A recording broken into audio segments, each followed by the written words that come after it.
नमस्कार and I welcome you all to DRX mentor. मैं हूं doctor Jain. Now railway pharmacist का सिलेबस देख के यदि आप भी कंफ्यूज हैं कि अपनी प्रिपरेशन को कैसे स्टार्ट करें या कौन कौन से सब्जेक्ट्स हैं जो आपको सबसे पहले स्टार्ट कर देना चाहिए और जिनसे मेजर क्वेश्चन या बहुत ज़्यादा क्वेश्चन पूछे जाने के चांसेस हैं, तो आज की वीडियो आपके लिए बहुत ज़्यादा इंपॉर्टेंट होने वाली है। इस वीडियो हम डिस्कस करेंगे ऐसे दो सब्जेक्ट्स के बारे में जिनसे आप अपनी प्रिपरेशन की स्टार्टिंग कर सकते हैं और प्रीवियस ईयर 2019 में लगभग 20 क्वेश्चन पूछे गए थे।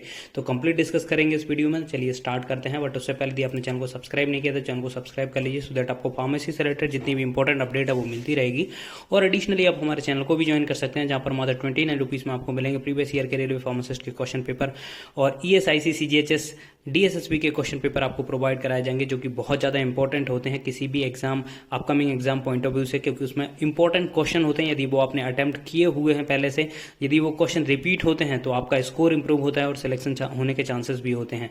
एडिशनली आप यदि चाहते हैं कि आपको 400-500 क्वेश्चन कहीं से मिल जाए जहां से देख के आप अपनी प्रिपरेशन को एनालिसिस कर सकते हैं, तो आप हमारे कम्युनिटी सेक्शन या पोस्ट सेक्शन को विजिट कर सकते हैं, जहां पर अपलोडेड है मोर देन 500 एमसीक्यूज, जो कि अपकमिंग रेलवे फार्मासिस्ट और DSSB pharmacist exam point of view बहुत ज़्यादा इंपॉर्टेंट है। आप उनको अटेम्प्ट करके अपनी प्रिपरेशन का एनालिसिस कर सकते हैं। तो चलिए स्टार्ट करते हैं, डायरेक्टली चलते हैं हमारे सेक्शन की ओर। ये देखिए आप सिलेबस सेक्शन यहाँ पर आप देख सकते हैं, फार्मासिस्ट एंटीग्रेड, और लगभग इसमें आप देखेंगे तो लगभग 40 सब्जेक्ट्स हैं, जो कि बहुत ज़्यादा हैं। यदि आप इनिशियली प्रिपरेशन स्टार्ट करना चाहते हैं तो आप कंफ्यूज हो जाएंगे इनमें से कौन से सब्जेक्ट्स हमें प्रायोरिटी पे पहले स्टार्ट कर देना चाहिए पढ़ना।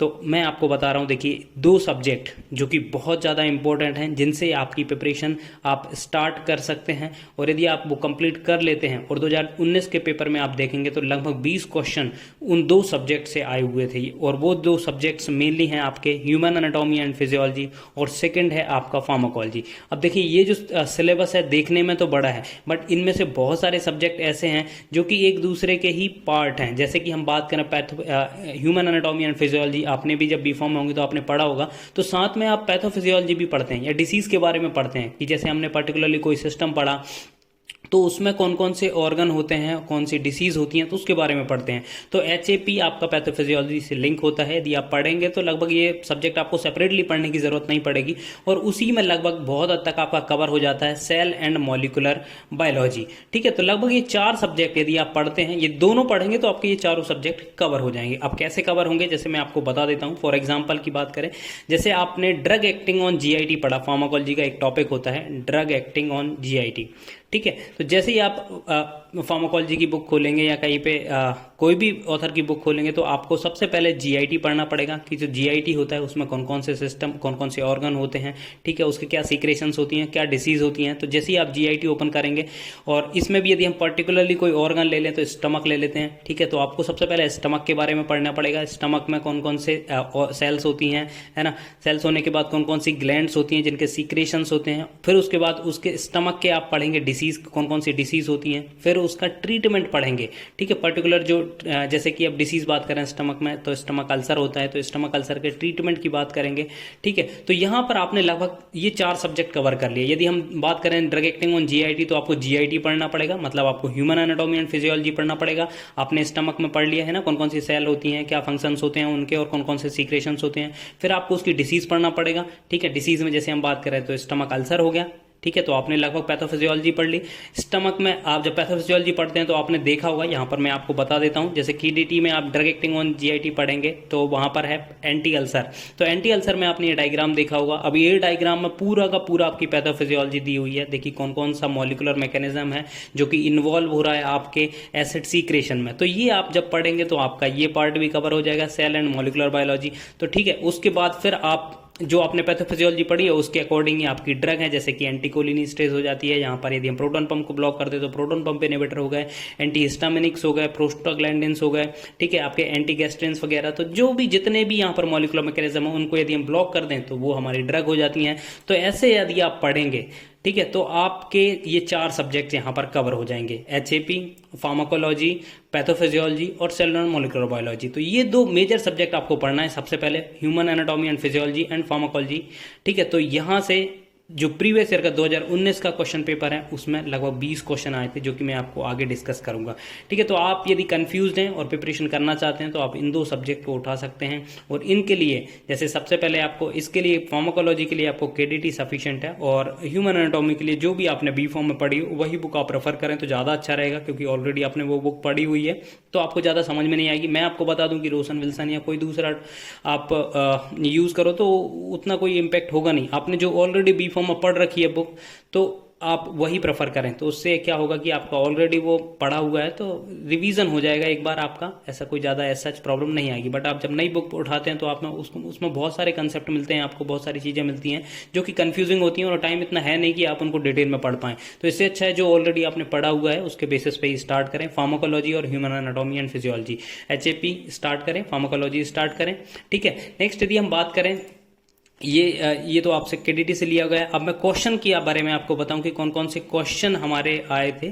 ठीक है, तो यहाँ पर आप देख सकते हैं 2019 का ये क्वेश्चन पेपर है। क्वेश्चन 1 है यहाँ पर, कैल्सिटोनिन इज सीक्रेटेड बाय। देखिए पहला क्वेश्चन है ये कि आपका एचएपी से रिलेटेड है, कौन सी ग्लैंड से हार्मोन सीक्रेट होते हैं, ये बहुत ज़्यादा इंपॉर्टेंट। मैं आपको साथ साथ में पहले टॉपिक भी बता जाऊंगा जो कि बहुत ज़्यादा इंपॉर्टेंट है, क्योंकि ऑलरेडी प्रीवियस ईयर में पूछे जा चुके हैं। जैसे कैल्सिटोनिन हो गया तो हार्मोन से रिलेटेड एक क्वेश्चन जरूर आता है।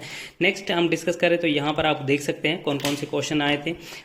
मैंने ऑलरेडी मार्क करके रखे हुए हैं जिससे कि थोड़ा सा इजी हो। यहाँ पर आप देख सकते हैं, हाँ, emetine is alkaloid of ipecacuanha act as. ये देखिए ड्रग एक्टिंग ऑन जीआईटी का क्वेश्चन है, इपिकेकुआना।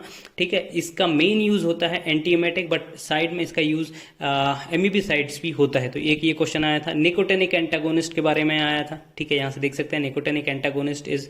नेक्स्ट बात करें तो यहाँ पे which one of the following lymphocyte produce antibody, तो ये भी फर्दर आपका एचएपी का क्वेश्चन ही है। नेक्स्ट है indicate the chemical constituent of vitamin D, तो ये भी कैल्सीफेरॉल, ये आपने फार्माकोलॉजी में पढ़ा होगा जब आप वहां पर विटामिन डी का क्लासिफिकेशन पढ़ते हैं। ठीक है, नेक्स्ट है यहां पर आप स्क्रॉल करेंगे तो आपको अदर क्वेश्चन भी मिलेंगे।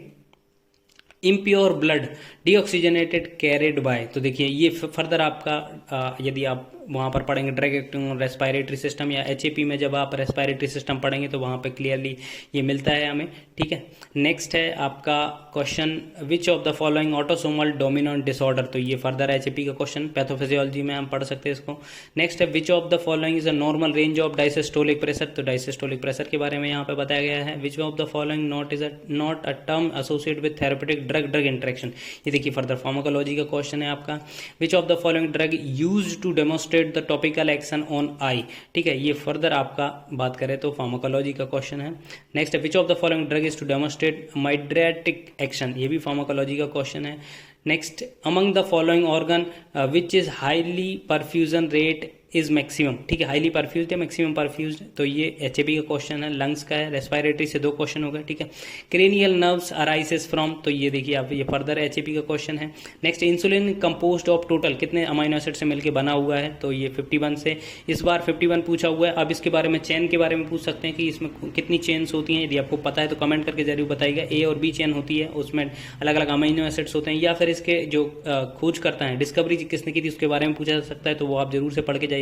Cell are enclosed by plasma membrane composed mainly, तो ये फर्दर आपका सेलुलर मॉलिक्यूलर बायोलॉजी का है, यदि हम जो पढ़ेंगे एचएपी में हो जाएगा। ठीक है, indicate the region organ oral mucus where the blood flow will be high, तो ये आपका क्वेश्चन है सबलिंगल, तो ये अपने जब फार्माकोलॉजी के स्टार्टिंग पॉइंट्स होते हैं, root of drug administration sublingual में आपने पढ़ा होगा।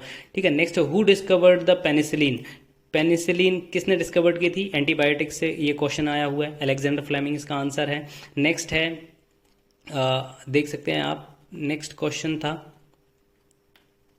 बैक्टीरियल सेल वॉल और कंपोस्ट हो, फर्दर एचएपी से पेप्टाइडोग्लाइकन, या फिर हमने इसको फार्माकोलॉजी में भी पढ़ा था जब हम सेल जो हम पढ़ते हैं सेल वॉल सिंथेसिस इनहिबिटर, उसमें भी ये आता हुआ है।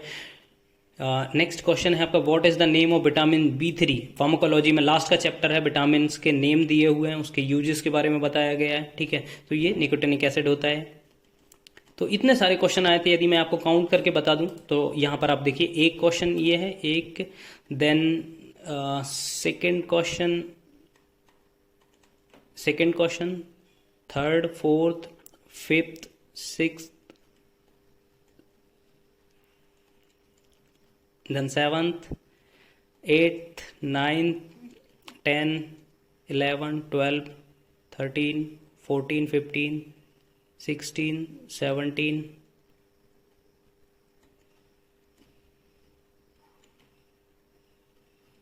18, 18, 19। तो लगभग 20 क्वेश्चन आपके कवर हुए थे पिछली बार, ये 2 सब्जेक्ट से। तो इनको अच्छे से पढ़ के जाइएगा। आई होप ये इन्फॉर्मेशन आपको इन्फॉर्मेटिव लगी होगी। इन्फॉर्मेटिव लगी तो प्लीज़ इनको सब्सक्राइब करिए, वीडियो को लाइक करिए, शेयर करें एंड कमेंट करिए। Thank you. नमस्कार।